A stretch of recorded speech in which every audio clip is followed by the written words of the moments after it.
بسم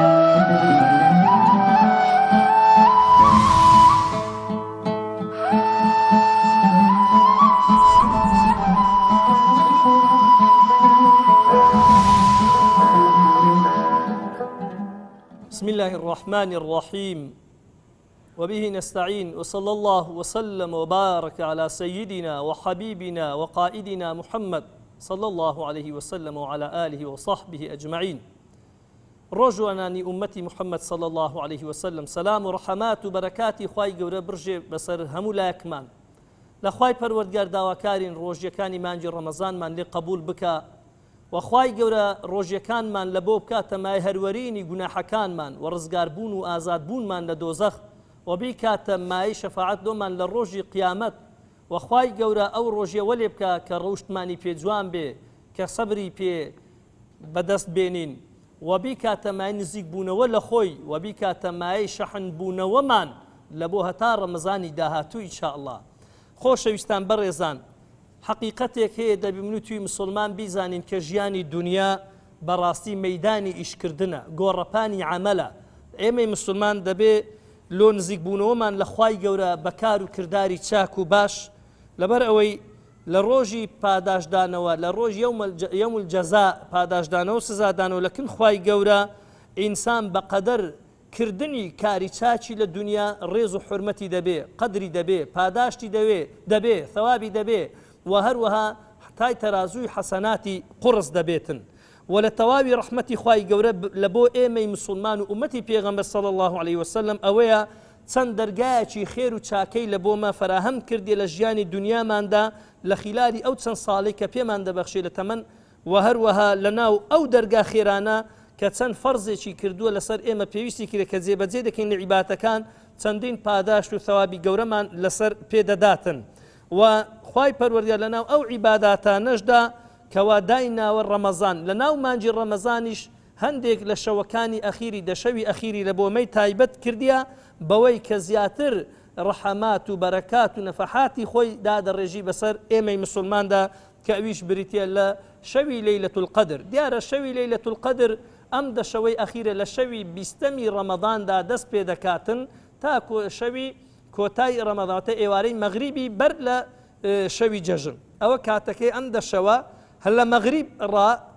شەوەکانی لەیلەت القەدر تا بانجی بەیانی ئینسان ئەگەر عیبادەت و خواپەرستی بکاتن ئەوە خوای تەبارەک و تەعالا ڕەحەمات و لێخۆشبوون و نەفەحاتی زیاتردا ئەبەزێنێ بەسەریاندا. شەوی لەیلەت القەدریش دیارە لای هەمووتان معلومە تاکە شەوێکە لە دەشەوەکەی ئەخیر بەڵام لەبەر چی دیار نەکرا لەبەر ئەوەی دیار نەکرا بەڕێزن هەتا ئەمن و ئەتوی مسلمان تەنبەڵی نەکەین تەنها شەوەکمان لۆ دیاری کرا بەس دە و شەوی خەریکی عیبادەت بین لۆ هەندەیە وەکو خێرێک لە بۆ ئێمە لوتف و ڕەحم و کەڕەمێک لە بۆ ئێمە هەر دەشە و عیبادەت بکەین و پاداشت و ثەوابی خڕ بکەینەوە. بەڵام جاروێ دەبینی دەڵێ تاکە جۆتە ئەگەر ئینسان هەر دەشەوەکەی خڕکاتەوە نەک تەنها لە تاکەن چکە لەوانەیە لەکنەت و پێ دوایەم شەوی 21 ڕەمەزانە 23 احتیمالی هەیە 22 بێ 24 بێ 26 بێ هەو نەبێ لەکنەت و تاکە بەڵام لە ئەسڵدا جۆت بێ بۆیە پێویست دەکا کە ئینسان ئەم دەشەوەی ئەخیری بە فرسەتەکی گەورە بزانێت کە خوای گەورە بەخشیتێ ئومەتی پێغەمبەر عەلەیهی سەڵات وەسەلام. دیارە ئەمەش لەبەر ئەوەیە کە ئومەتی پێغەمبەر صلی الله علیه وسلم تەمەنی کەمە کە پێغەمبەر دەفەرمێ أعمار أمتي ما بين 60 إلى 70 وأقلهم من يجوز ذلك دفرمي ما بين أمتي من لما بين الشيء حتى صالي كم هي أويد دبريتن كواتا روجي كان صحابة كان جان لقيسيك بو بيغمبر صلى الله عليه وسلم باسي بياوي كده كل بني إسرائيل كوا هشتا صالا خريشي جهاد وجان كردن بو للروج دا تسكي بشاني وبو جهادي ده كده بيناي خوادا ولا الشوكشي ده شونيجي ده كردو عبادته منازاتي لقى خواي ده كرد جا گوتیان پاداشت و ثەوابی وەی لە چێ ئەمە بەچ دەگەین ئێمە خۆ عومرمان ئەوەندە نییە ئەمە 80 ساڵ بەس ئەوی شەی کردیە. جا ئەوە بوو کە خوای گەورە ئەم سوورەتەی نازل کرد بە سوورەتی القەدر واتە شەوی بە فەڕ و بە ڕێز و بەرەکەتدار و بە قەدر بە پلەپایە. خوای گەورە فەرمێ بسم الله الرحمن الرحیم إنا أنزلناه في ليلة القدر وما أدراك ما ليلة القدر ليلة القدر خير من 1000 شهر. ئێمە دامان بەزان لەو شەوەیدا ئینا ئەنزەلناه فی لەیلەة القەدر واتە قورئانمان تێدا نازل کرد لە شەوی فەڕ و بەڕێز و بەرەکەتداردا. وما أدراك ما ليلة القدر ئەی محەممەد عەلەیهی سوانی ئەتو پلە و پایە و قەدری ئەم شەوە ڕێز و حورمەتی ئەم شەوە چییە؟ ليلة القدر خير من 1000 شهر ئەم پلە و پایە و ڕێزی ئەم شەوە هەر کەسێک کە عیبادەتی تێدا بکاتن پاداشتەکەی بەرامبەر بە 1000 مانجی هەیە کەوا لەیلەتول قەدری تێدا نەبێ کە 1000 مانگ ئەگەر تەقسیمی 112 مانجی بکەیت دەکا 83 ساڵ و 4 مانجی ڕێک هەر کەسێک ئەگەر لەو دەشەوەی ئەخیری شەوەکان بەشی هەبێ لە نوێشکردن لە دوعاکردن لە قورئان خوێندن لە شەو نوێشکردن لە عیبادەتکردن کە بەخەبەر بێ بە تەئکید ئەجر و پاداشتی 83 ساڵ و 4 مانجی دەست دەکەوێتن إن شاء الله تعالى خوای گەورە فەرموویەتی خەیر من ألف شهر ئەم شەوە عیبادەت و قورئان خوێندن و شەو نوێشکردن تێیدا لە شەو نوێشکردن و قورئان خوێندن و عیبادەتکردنی 1000 مانجی کەوا لەیلەتول قەدری تێدا نەبێ خێری گەورەترە تتنزل الملائكة والروح فيها لم شو ملائكة كان نقل جبرائيل داد بزن بأمر خوا بإذن ربها وكإذن ربهم بمولتي خوا لسر إذن خوا يقول داد بزن سلام من كل أمر واتا دفرمي هي سلام حتى مطلع الفجر إنا أنزلناه في ليلة القدر وما أدراك ما ليلة القدر ليلة القدر خير من 1000 شهر تنزل الملائكة والروح فيها بإذن ربهم من كل أمر لبوها مكار باريشي أمت لو شوداك تقسيمات أرزاقي داناني آزالي هم وأشتاني كبيست لو إنسان لو شودا خايجورا دايدنت ولا لوح محفوظة بوي دادا بزينت كلا بيش دانوي نسيوا ذاكواتا أهمية جرينجي أم شوي ليل أو ليلة القدر يكمن شد بريتي التي لوي كوا خواي تبارك وتعالى قرآني تدا نازل كرديا كأم زور جوريا ككلامي خواي تدا نازل بوا أهميته بلو باية وتشريفي أم شو بريتي لوي كقرآني تدا نازل بوا تكو خواي فرموا دوامين شد تخصيص كردني صورة يقل القرآن بناي ليلة القدر أوش دليل لسر مكانتي جوري وجرينجي شوي ليلة القدر وسيمين شد ليلة القدر لو شودا تقديري أرزاق ومقادير إنسان كانوا بندكاني خوي جورتي إذا ذكاك كمش إيمان بقدر بون كركن كالركن إيمان كإيماني بيت دانا مزلي وتصحيح نابي أجر إنسان إيماني بقدر قدر نبيتن وابن عباس كترجماني قرآن الرضا ورحمة خوي لخوي باوشي بيدفرميتن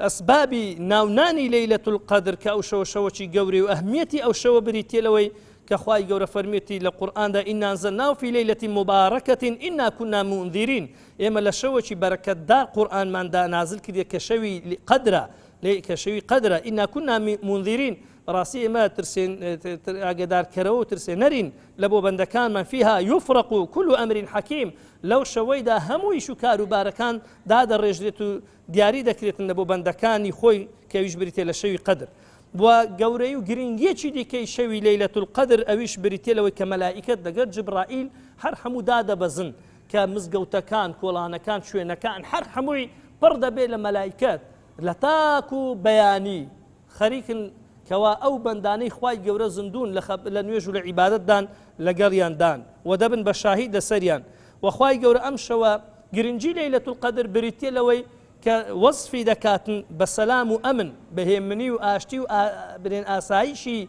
دروني براستي كدفرميتن هي سلام هي حتى مطلع الفجر براستي أمن آمان إنساني إيمان داري الراستقين محقق أو شوهست في دكاتن أمن أمانة زور زياتر لشو كانوا لتمني أو صالي رابردوي باري رمضانية أو شوا لمدة أو هم سيسطو أون دشوي هس بيدك زيادة غير شوا كان ديك بأماني زياتر بسكينة زياتر بإطمئنان زياتر بآسودي زياتر بكراوي دل خوشي زياتر كما اشتشي جوري لبو مي مسلمان كروحكاني تدا اطمئنان دبي وهروها جرنجتشي ديكي ليلة القدر شوي قدر أو كدعاء تدا قبولها وكو قلت عائشة رضا ورحمتي خوالي بي فرميان رسول الله قبيني شوي ليلة القدر قدرة أمن شيب كم تيدا فرموي دعاء بك هيش تشي لو تشخيص نكر زقل ونبي قولي بلي اللهم إنك عفو تحب العفو فاعف عني بلي خواه أتو ليبوردي ليبوردات خوش دي لين ببورا أم دعايات تكرار كو بردوام بك چونك دعاء تيدا قبول مش گرنگيشي زوري هي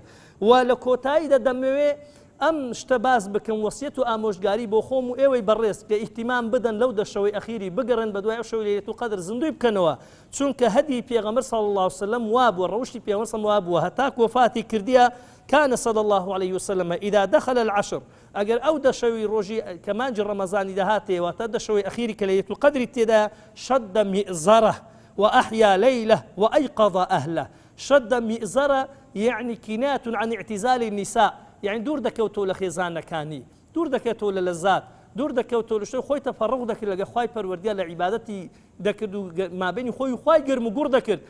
ویاخود دەکرێت دەڵێن اجتهد يعني جهد اجتهادا كثيرا كزوري تدا هودا خێزانەکانی خۆی بە خەبەر دەهێنا شەوەکانی زیندوو دەکرد و عیبادەتی تێدا دەکرد إن شاء الله خوای گەورە ئێمەش وەکو پێغەمبەر صلی الله علیه و سلم لێ بکە کە ئەم دەشەوەی ئەخیری ئیهتیمام پێ بدەین خۆمان و منداڵ و خێزانمان لە خەبەری ئەوە دابین لە شەو نوێژ و عیبادەت و دوعاکردن بۆ ئەوی خوا لە گەورەی ئەم شەوە گرنگی ئەم شەوە بێبەشمان نەکاتن لە خوای گەورە داواکارین بەبەر ئەو شەوە بەپیت و بەرەکەت و بەڕێزە هەرچی خێری ئەم شەوە هەیە بە ئمن و بە ئێوەی بەڕێز و تەواوی ئومەتی پێغەمبەر صلی الله علیه و سلم بەخشیتن آمین والحمد لله رب العالمین والسلام عليكم ورحمة الله وبركاته.